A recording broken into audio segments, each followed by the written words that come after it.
சட்டம் மாறி வந்து மண்ணை முட்டும் காலில் சூழ்ந்து கைகள் தட்டும் வாழியவே தென்னவராட்சி திசைகள் எட்டும் நம்மவராற்றல் விண்ணை முட்டும் எட்டு திக்கும் முரசு கொட்டும் வாழியவே.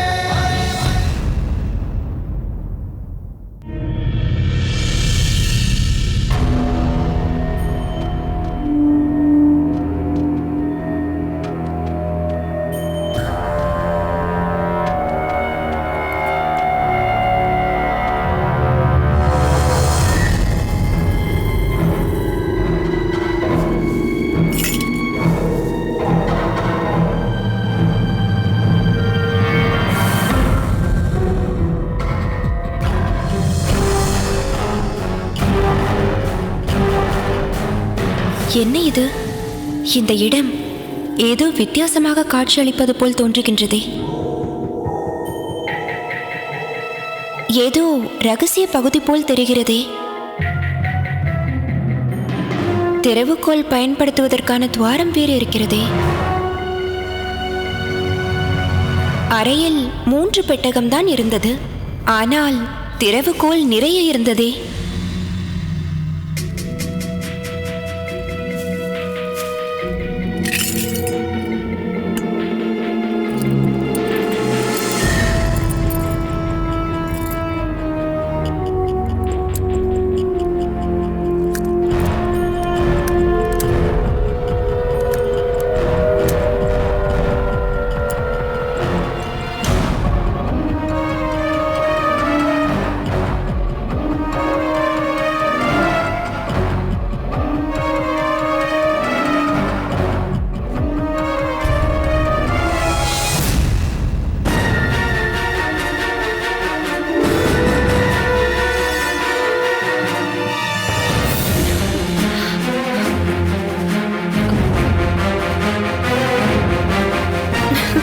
நான் எதிர்பார்த்த அரண்மனை வரைபடம்.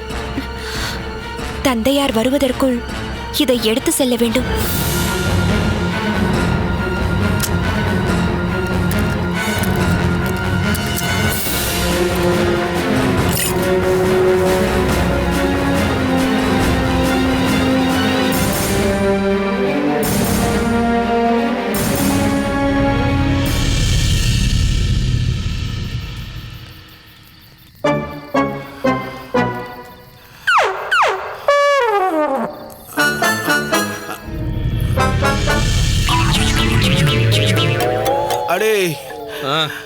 அடே மயிலினாதா,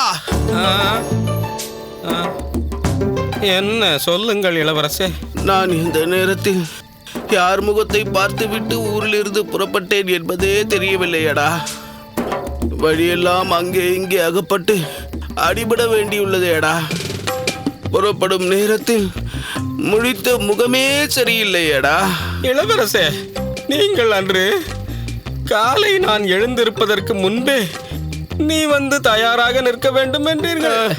அதன்படியே நானும் புறப்படுவதற்கு தயாராக அங்கு வந்து நின்றேன். அப்படியானால் நான் விழித்த முதல் முகமே உன்முகம்தானா? அதனால் தான் இப்படியெல்லாம் நடக்கிறதா? நீங்கள் என் முகத்தில் விழித்திருந்தால் எல்லாமே நன்றாக நடந்திருக்கும். ஆனால் நீங்கள் விழித்து எழுந்த உடனே நேரே சென்று கண்ணாடியில் உங்கள் முகத்தை தானே பார்த்தீர்கள். அதன் விளைவாகத்தான் இப்படியெல்லாம் அனர்த்தமாக விட்டது.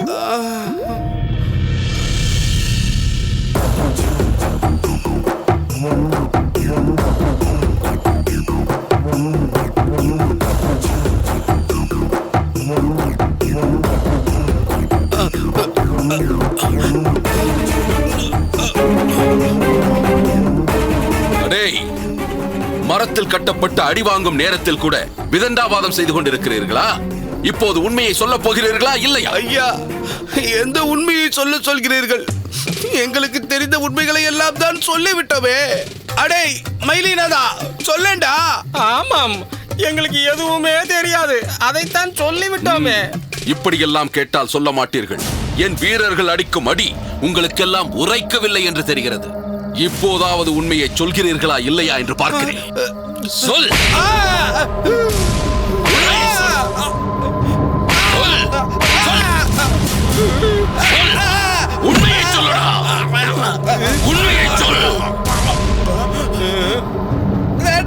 வேண்டாம். சொல், இப்போதாவது சொல். இடும்பன் எங்கே? யாரையா அந்த இடும்பன்? ஏனையா இப்படி எங்களுக்கு சம்பந்தம் இல்லாத ஒருவனை பற்றி கேட்டு இப்படி எங்களை அடித்து துன்புறுத்துகிறீர்களே? நீ உண்மையை சொல்லும் வரை விடமாட்டேன். உயிரோடு இங்கிருந்து போக வேண்டும் என்றால் அவனை பற்றி சொல். நான் என்னத்தை சொல்ல? நான் மாலவ நாட்டு இளவரசன். இந்த நாட்டில் உள்ள யாரை பற்றியும் எனக்கு எதுவும் தெரியாது. வாய் மூடு. இதையே சொல்லி சொல்லி சாதிக்கிறாயா? உன்னை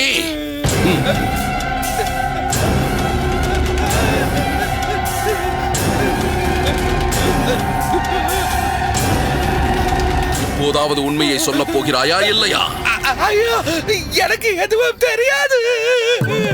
மறுபடியும் பொய் சொல்கிறாயா? உன்னை உண்மையை சொல். உண்மையை சொல். சொல். சொல்றா.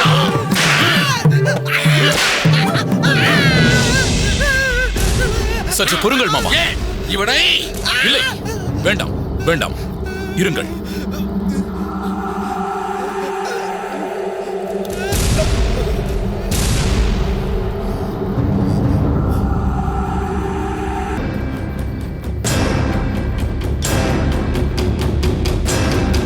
இதோ பாருங்கள், இவன் தோளில் மாலவ நாட்டு முத்திரை இருக்கிறது.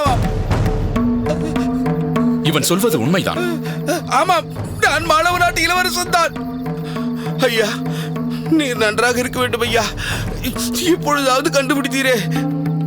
ஆமாம், எங்கள் மாலவ நாட்டின் முத்திரையை பற்றி உங்களுக்கு எப்படி தெரிந்தது? இவர் சோழ நாட்டு இளவரசர் கிள்ளிவளவன். அப்படியா? நானே சோழ நாட்டிற்கு வந்து உங்களை எல்லாம் சந்திக்க வேண்டும் என்று ஆசைப்பட்டேன். ஆனால் ஏருக்கு மாறாக நடந்து இப்படி ஊருக்கு வெளியே அடி வாங்கி உங்களை சந்திக்கும்படி நேர்ந்து விட்டது. நடந்தது நடந்து விட்டது, வருந்தாதே.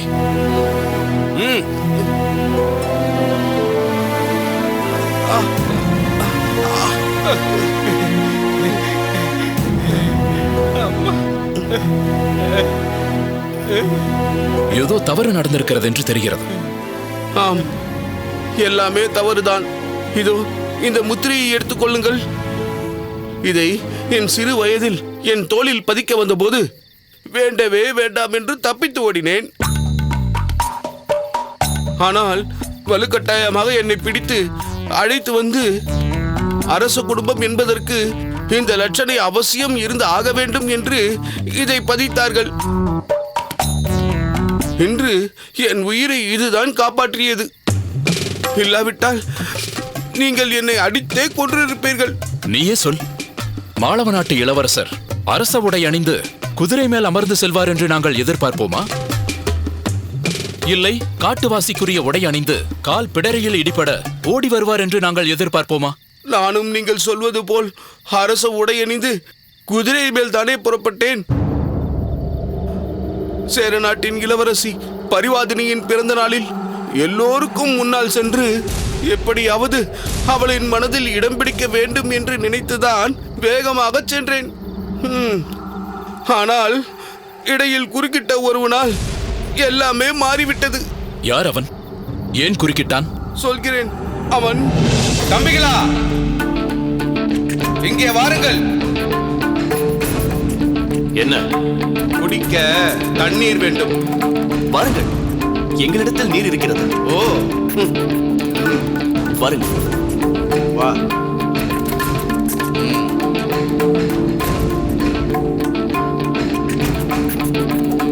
அடே காட்டுவாசி, என்னடா பணங்களை கொடுத்தாய்? இவ்வளவு குடித்தும் எனக்கு மயக்கம் வரவில்லையே. மயக்கம் தானே, இப்போது வரும். எப்படி?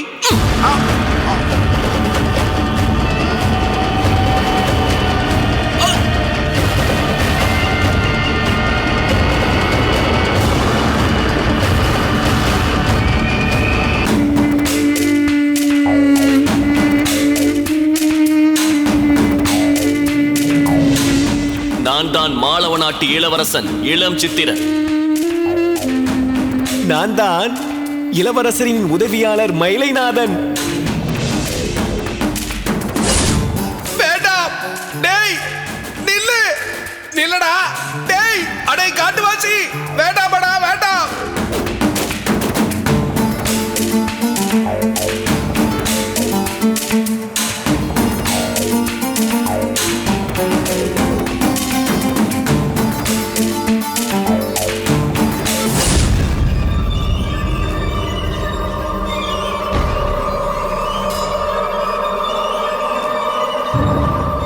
அவன் கடைசியாக போகும்போது எங்களுக்கு உடையும் கொடுத்து குதிரையும் கொடுத்தாயே. நாங்கள் உனக்கு பதில் சேர நாட்டிற்கு போகிறோம் என்று சொன்னான். அவன் அணிந்திருந்த உடைகளை எங்களுக்கு அணிவித்து விட்டு சென்று விட்டான். இப்பொழுதுதான் எனக்கு எல்லாமே புரிகிறது. என்னிடம் பொற்காசுகளை பெற்றுக்கொண்டு இவர்களை ஏமாற்றி உடையையும் குதிரையையும் கவர்ந்து கொண்டு மாளவ நாட்டு இளவரசன் என்ற பெயரில் சேரநாடு சென்றிருக்கிறான் இடும்பன். தாமரையை எப்படியாவது கண்டுபிடித்து கொண்டு வர வேண்டும் என்பதற்காகவே அவன் சென்றிருக்கிறான். இப்போது நாம் என்ன செய்வது? இன்றே புறப்பட்டு சேர நாட்டின் அரண்மனைக்கு செல்வோமா? இனி அதற்கு அவசியமில்லை கிள்ளிவளவா. நீயோ நானோ சென்று அங்கு செய்ய வேண்டியது ஏதுமில்லை. இடும்பனை கண்டுபிடித்து அவனுக்குரிய தண்டனையை வாங்கித் தர வேண்டியது இனி இந்த மாளவ நாட்டின் இளவரசனின் பொறுப்பு. அதுவும் சரிதான். அந்த இடும்பன் நான் நினைத்ததற்கு மேலான சாமர்த்தியசாலி என்று தெரிகிறது. மாளவ இளவரசர் அவனால் பாதிக்கப்பட்டவர். இவர் சென்று இங்கு வந்திருப்பவன் போலி இளவரசன் என்று சொன்னாலே போதும், நடக்க வேண்டியது தானாக நடந்துவிடும். ஆனால் தாமரை அவள் விஷயமாகத்தான் என்ன தீர்மானிப்பது என்றே புரியவில்லை. அதை பற்றி பிறகு யோசிப்போம். என்ன மாளவ நாட்டு இளவரசரே, நாங்கள் பேசியதையெல்லாம் கேட்டீர்கள் அல்லவா? நீர் செய்ய வேண்டியது என்ன என்பது புரிகிறதல்ல? நன்றாக புரிகிறது. உடனே சென்று அந்த இடும்பன் யார் என்பதை சேர மன்னருக்கு தெரியப்படுத்துகிறேன். விடை கொடுங்கள். சற்று பொறுங்கள். இப்படியே சென்றால் எப்படி உங்களை உள்ளே அனுமதிப்பார்கள்? எங்கள் வீரர்கள் உங்களுக்கு அரசு ஆடைகளை கொண்டு வந்து தருவார்கள். அதை அணிந்து கொண்டு செல்லுங்கள். வாருங்கள். அப்படியே ஆகட்டும்.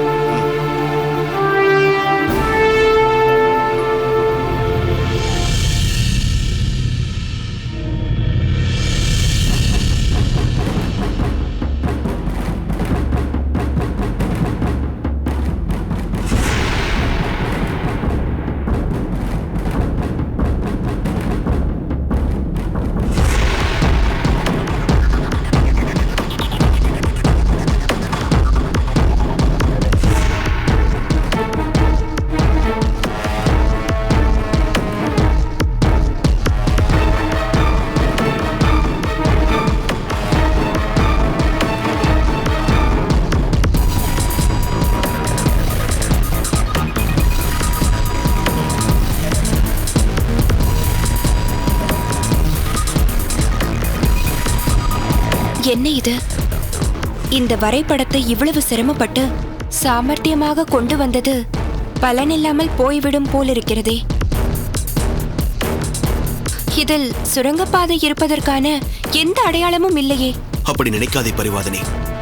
இவ்வளவு பெரிய அரண்மனையில் மாமன்னர் மட்டும் அறிந்த ஒரு சுரங்கப்பாதை இருந்தே தீர வேண்டும். அதை பற்றி ஒரு தெளிவு இல்லாமல் இப்படி ஒரு வரைபடத்தை உருவாக்க மாட்டார்கள். உண்மைதான். எங்கள் மிழலை கூற்றம் அரண்மனையில் கூட ஒரு சுரங்கப்பாதை இருந்ததாக என் அண்ணன் சொல்லி இருக்கிறார். ஆனால் அந்த பாதை எங்கிருந்தது என்று எனக்கும் தெரியாது. அப்படியானால் இங்கேயும் ஒரு சுரங்கப்பாதை இருக்கத்தான் வேண்டும். ஆனால் அது எங்கே இருக்கிறது, எப்படி அதை அடைவது என்று ஒன்றுமே புரியவில்லையே. சுரங்கப்பாதை காட்டு மார்க்கத்தில் செல்லுமா, இல்லை கடல் மார்க்கத்தில் செல்லுமா, அல்லது சுரங்கம் இல்லாமல் வேறு ஏதேனும் மார்க்கம் இருக்குமா? முதலில் இந்த வரைபடத்தில் சுரங்கப்பாதை பற்றிய குறிப்பு இருக்கிறதா இல்லையா என்பதை புரியவில்லை.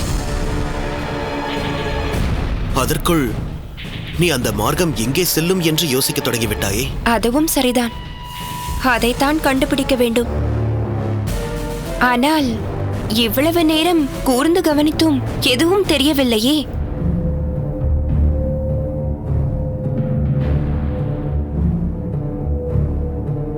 முத்துநகை,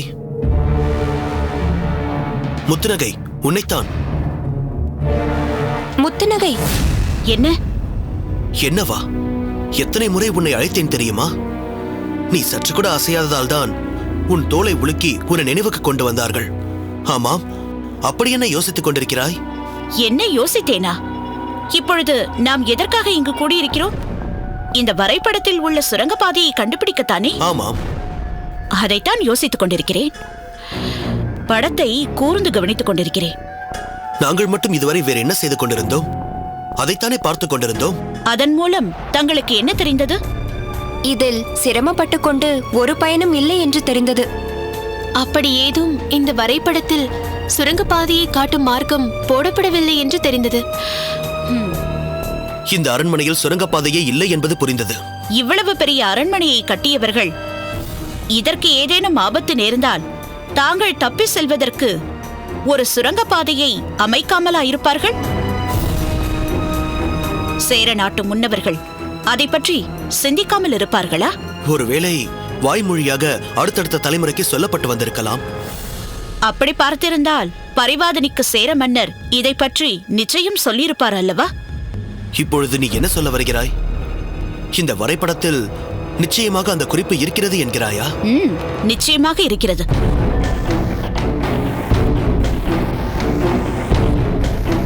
குறிப்பு எங்கே இருக்கிறது முத்துநகை? எதை வைத்து குறிப்பு இருப்பதாக சொல்கிறாய்? எங்கள் கண்களுக்கு தெரியவில்லையே. சுரங்கப்பாதையின் படிகளில் இறங்கிச் செல்வதற்கான வழியையோ ஏறிச் செல்வதற்கான வழியையோ ஒருபோதும் காண்பிக்க மாட்டார்கள். ஏதோ ஒரு நுணுக்கமான குறியீட்டின் மூலம்தான் அதை உணர்த்தி இருப்பார்கள். அப்படி இதில் ஏதேனும் இருக்கிறதா? இருக்கிறது. அது என்ன? இந்த அரண்மனை தடாக பகுதியில் பாருங்கள், இங்கெல்லாம் என்ன வைக்கப்பட்டிருக்கிறது? பந்தங்கள் வைக்கப்பட்டிருக்கிறது.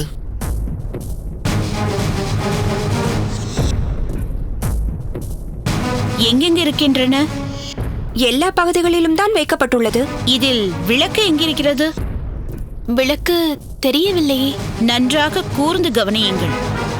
ஒரே ஒரு விளக்கு மட்டும் இருக்கிறது.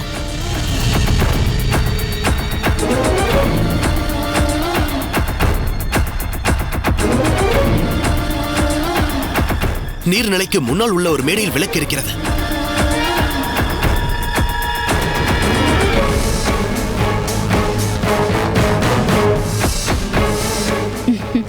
சரியாக சொன்னீர்கள். அதுதான் சுரங்கப்பாதையை காட்டும் அடையாளம்.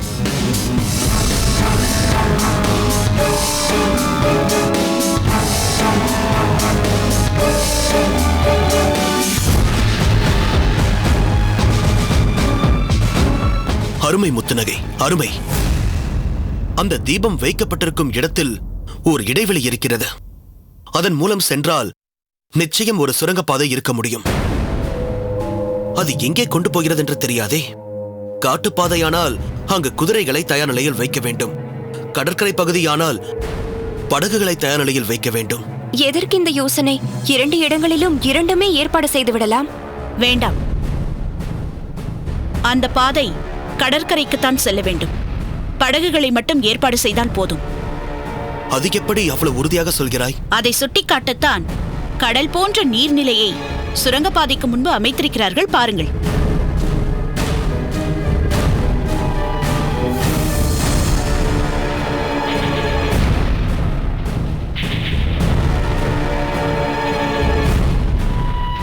இதில் இன்னொரு குறிப்பும் இருக்கிறது. அது என்ன? இதற்குள்ளே நுழைந்து சென்றால் இங்கு மிகவும் கொடியவர்களுக்கு வழங்கப்படும் தண்டனையான தலையை வெட்டி எறியும் வெட்டுப்பாறைக்கு இந்த பாதை நம்மை கொண்டு செல்லும். இந்த வரைபடத்தில் இருக்கிறதே இது. அங்கிருந்து தொடங்கும் மற்றொரு சுரங்கப்பாதையில் நாம் செல்ல வேண்டும்.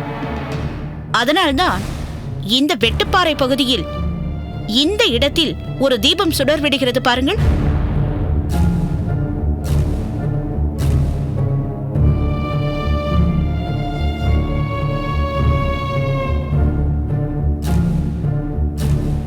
அந்த தீபத்திற்கு கீழே சக்கரம் இருக்கிறது. பாருங்கள்.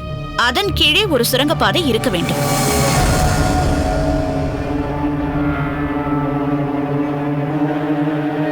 அதன் மூலம் சென்றால் நாம் நிச்சயம் கடல் பகுதியை அடைய முடியும்.